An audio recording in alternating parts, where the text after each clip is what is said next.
بسم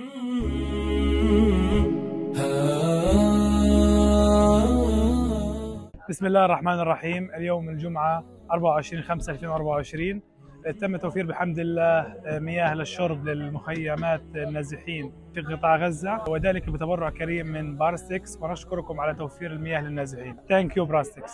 إني ذكرتك فاخضرت بساتيني، وأشرق النور وازدنت دواويني. أنت الحبيب الذي في الروح مسكنه، وأنت حياة في شراييني. إني ذكرتك فاخضرت بساتيني، وأشرق النور وازدنت دواويني.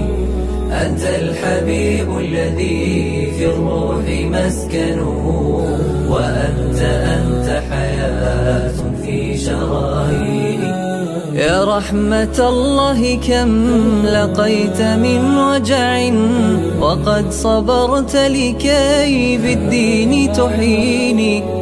كل اشتياق وروحي فيك ظامئة، يا سيرة بشذا الأفضال ترويني.